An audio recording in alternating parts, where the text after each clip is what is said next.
Let's do it, Bourbon Quest. All right, it's your host, Bourbon Steve. So, whew. All right. Yeah. Opened the bar this morning. Was not a double today, so we're back at it. And so, remember, it's very important. I should follow my own advice. Stay hydrated, my friends. Obviously,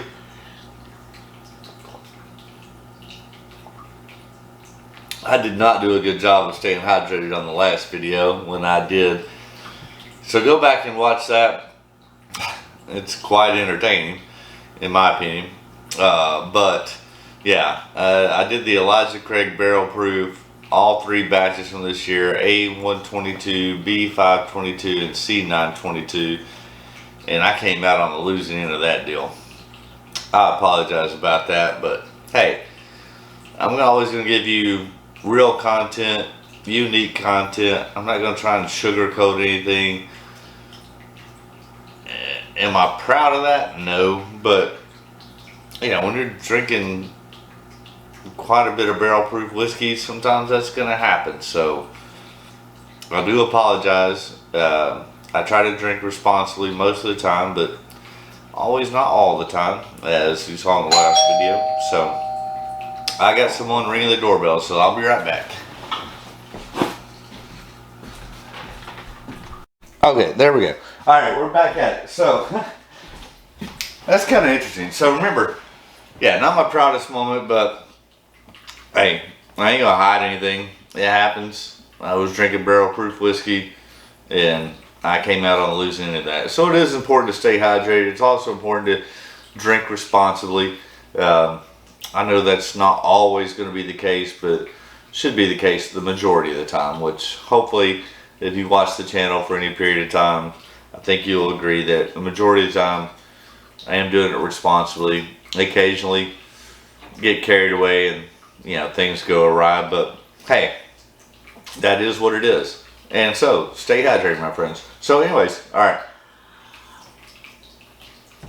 You saw the doorbell ring, and so the gentleman that rang my doorbell was soliciting to vote for David Posey. I'll go ahead and show you his card there, which I know David, having been in the real estate market previously. So, and I had planned on going actually to go early vote today and didn't get around to it. So I plan to do that tomorrow, or at least on election day, if nothing else. But I'll just go ahead and read you. That way, if you're in Knoxville and want to vote for David Posey, I do know him personally. I'll just read you his thing here. It says, proud father of 24 years, business owner, graduate of the University of Tennessee, attended Knox County schools, blah, blah, blah. Let's see here. Residents who want an effective voice to deliver results for our community have a clear choice for State Representative District 9. So I guess he's running against Gloria Johnson. I don't know Gloria. And I'm not going to go into the derogatories there, but David says he will work with all legislators to help our community and deliver results. As a business owner, community volunteer, has a history of working with others to serve our community. Opposes pornographic and obscene materials in public schools. Okay.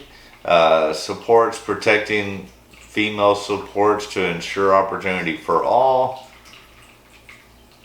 I don't know if those are really big topics. Support tough penalties for violent criminals. All right. It is what it is. I just read you what it says.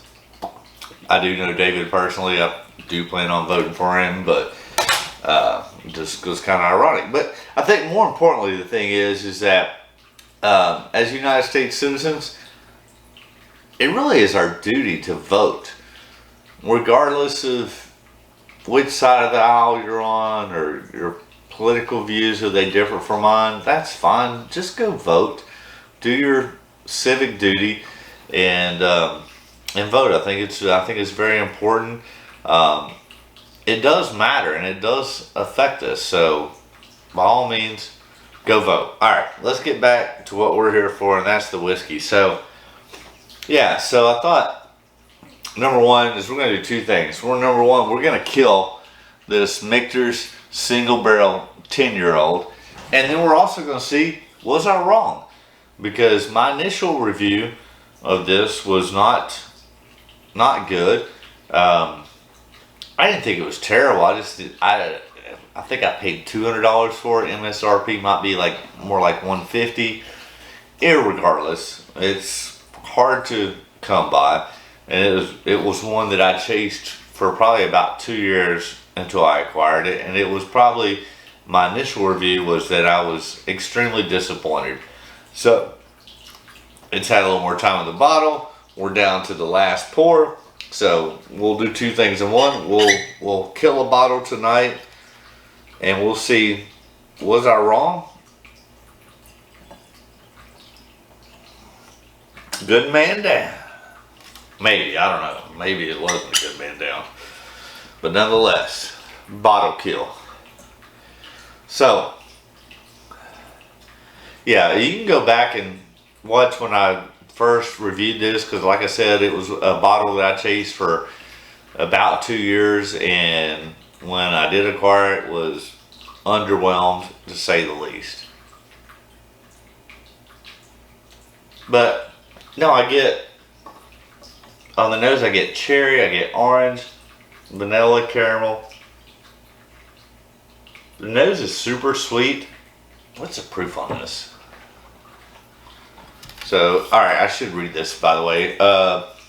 So Michter's 10-year-old single barrel. It is 94.4 proof. We're proud to offer you our rare 10-year-old single barrel bourbon in the Michter's tradition, hailing from one of America's finest distilleries. This bourbon is made from highest quality American corn and aged for 10 years in a hand-selected charred white oak barrel until it meets our exceptional quality standards. It is then further mellowed by our signature filtration. Yeah. But, I mean, gorgeous bottle. Nose is great, very sweet. Yeah. Cherry, orange, vanilla, caramel. Yeah, super fruity, super sweet. Alright, let's go for the palate.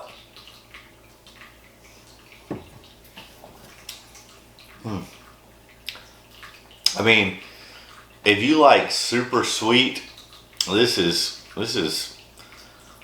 sweet all the way around. It's cherry, it's orange, it's vanilla, it's caramel, it's cola. I mean,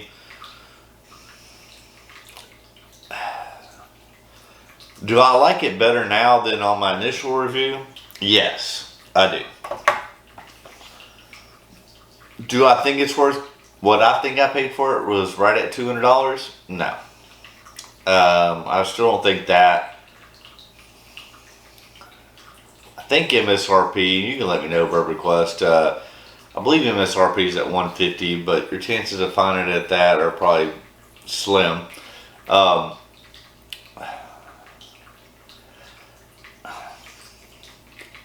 initial review would have been I wouldn't pay $150 for it. As a matter of fact, I even think I said that I would just buy the regular Michter's US 1 bourbon over this, and definitely the US 1 American whiskey, which I think I'm about to go get because I know I have it open. And that's probably my favorite of the Michter's lineup, is the US 1 American. But I probably would pay, I don't even think in my initial review would have paid $100 for this. But I think it has gotten better as it's down to the last pour. I had airtime, especially if you like sweet. I mean, I think if you've never had one and you get it and you run across it for between $100 and $150, I would say go ahead and buy. I've had this probably open well, less than a year, probably like 9, 10 months. But initially, I was super disappointed, not a fan. I'm less disappointed now than I was then. I don't think I was wrong. I just think that I do like it better now than I did the initial. All right, cheers, and then we'll go grab the Michter's American. Yeah, super sweet. If you like sweet, that's like super sweet. All right, I'm gonna grab another glass. I'm gonna go grab the America's American real quick because that's my favorite, and then compare them.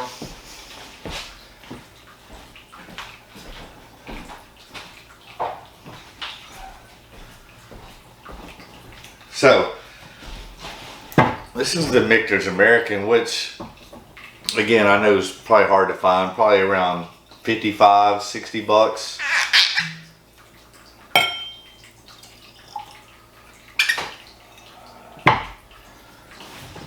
Alright. Yeah, just not as sweet, more robust, more oak, more barrel char, more caramel, more vanilla. None of the cherry and orange, not near as sweet, but more robust and inviting on the nose. What's the proof on this? It's low. It's like, yeah, 83.4 proof. But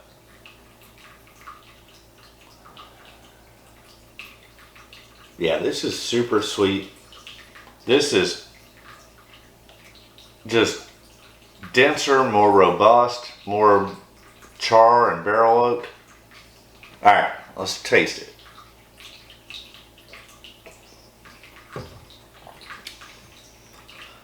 Yeah, I love that a lot more. I mean, it has even though it's lower proof, to me it has a better mouthfeel and viscosity.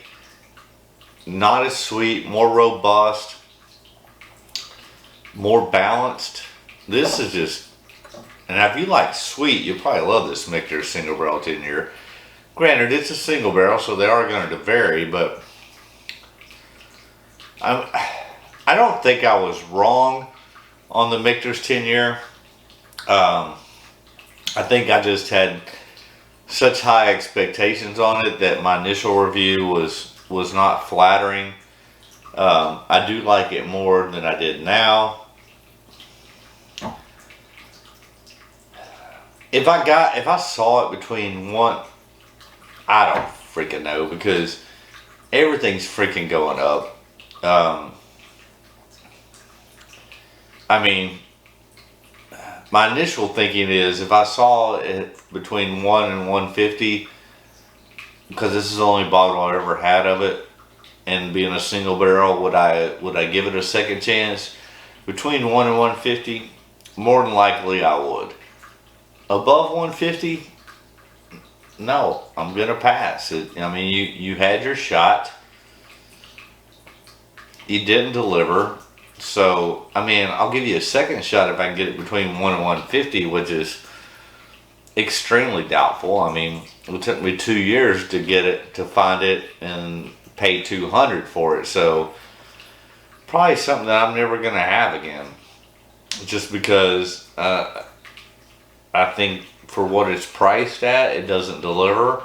And I would much rather have this Michter's American over it anyway. So, yeah, it's probably going to be a pass for me still. I do like it better than I did on my initial review. But, I mean, everything is getting crazy. I mean, the price of whiskey has gone up extraordinary in the last 3 years. I mean, even your Pappy Van Winkle and BTAC stuff, which you can never fucking get anyways.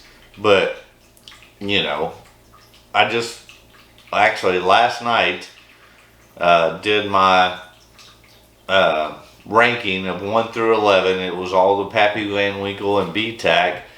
And, I mean, Pappy 23 is now, granted, it's $530 in the lottery that I participated in.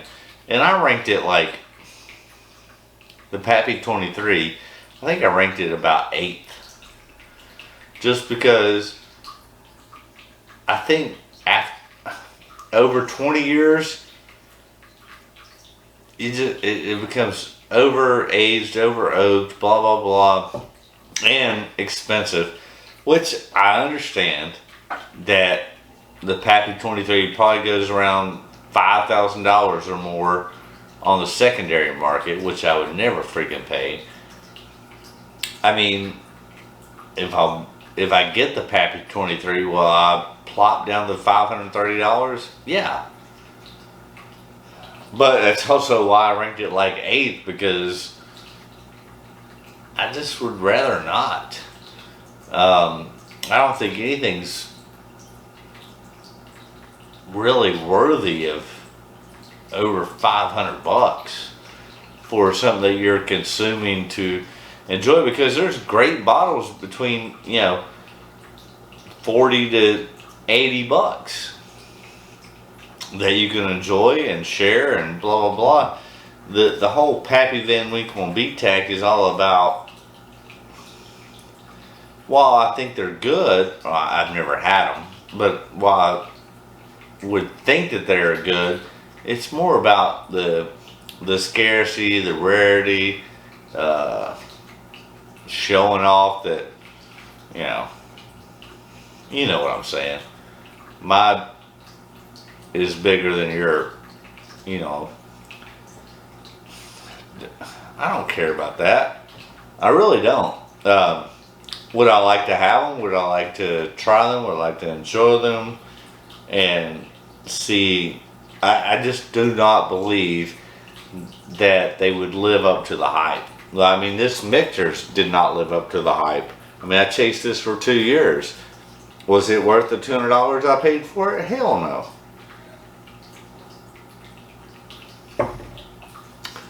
Do I think if I drink a Pappy Van Winkle 23-year-old that all of a sudden my life is going to change? No. So why would I pay $500 for that? It's not going to change my life. It's not going to be a religious experience. It's a freaking bottle of whiskey. And the fact that people will pay $5,000, I mean, even at $500, if you pay that's tenfold what its MSRP at. It's not going to make your junk bigger. It's not going to make you richer. Actually, it's going to make you poorer. And you can get a great bottle of whiskey for under $100. So I don't get it. I mean, at the end of the day, yeah, at MSRP or whatever, would I purchase them and have them on my shelf to share or save for a special occasion? Sure. Is it anything that I'm really chasing anymore? No. There's a couple. I mean,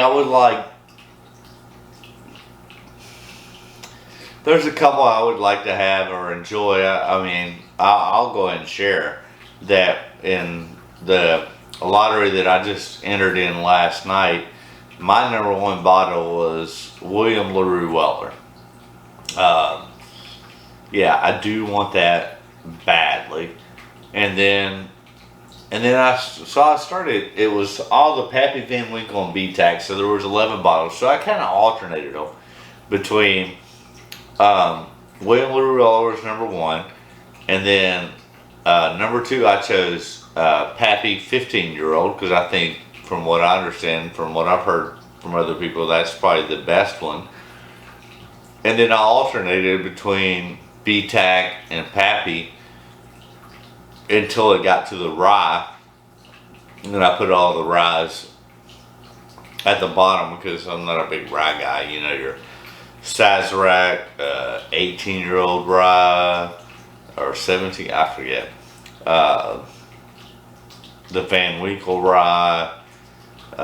Thomas H. Handy was actually, I know, was last. I mean, at the end of the day, if if I if that's what I'm selected for, I'll go buy it. I'll open it. I'll drink it. I'll review it. But outside of outside of lotteries, I really don't give a shit about BTAC or Pappy. If I get it in a lottery, fine, great. I mean, I will happily purchase it and enjoy it and share it with you all. But it's not something I'm going to chase and pay anything. I'm not going to pay anything more than double. So if MSRP is 300, yeah, I might go up to 600. 601? No.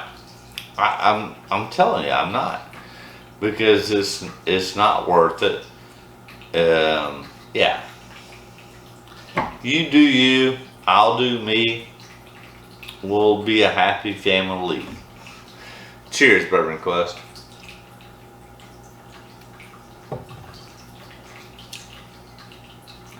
Yeah. That Michter's American is freaking great. I love it. Absolutely love it. And we're talking 55, 60 bucks. I paid 200 for this. I'll take this over any day over that. And I think that's the thing too. If you're a real bourbon quester and a whiskey enthusiast, hey, you know, you watch the channels, you associate with those palates that line up with yours. You know, for me, I'm not a big rye guy. I'm not a big super sweet guy like this Michter's 10.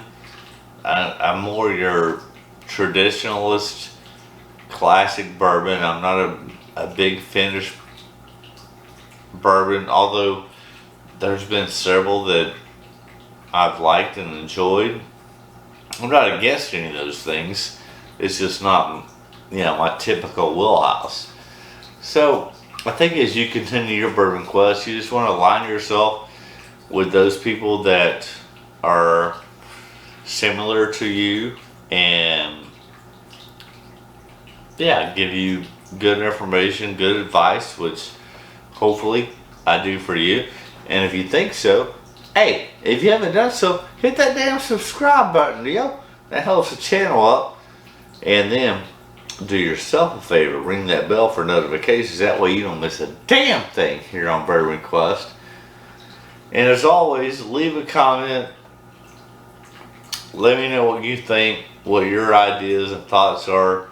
And then smash that like button. That helps the YouTube algorithms get it out to more people. But yeah, was I wrong on Michter's? No. Do I like it better now than before? Yes. Will I buy it again at 150 or less? Yes. But see, that's the whole thing with all this. I mean, number one, you got United States inflation, and then on top of that, you got whiskey inflation. So the chances of everything's going up. So the chances of this Michter's finding it at 150 or less are probably slim to none, and I'll just take none. I won't buy it for over 150. But like I said, you know, and just even this Pappy and BTAC lottery that I entered into, I mean, all those prices, I think before the like Pappy 23 was like 450. Now it's like 520, which I get. They know that bottle goes for $5,000 on the secondary. So I mean, they're trying to control prices as much as possible, but at the same time, Everything is fucking going up. Go, Brandon, you fucker. That's why all this shit's going up, from milk to eggs to bacon to whiskey to meat. That's why you need to go vote. We gotta turn this shit around. Because the biggest thing for me is that, I mean, I work a lot. I do a lot. And I try to bring you a lot of content. But, man, at the end of the day, when my rent and shit goes up 30%, that just means less whiskey, and that's un-American. Alright. Cheers, Bourbon Quest. We're gonna close it out with a little Michter's American, which I would take over the Michter's 10-year single barrel.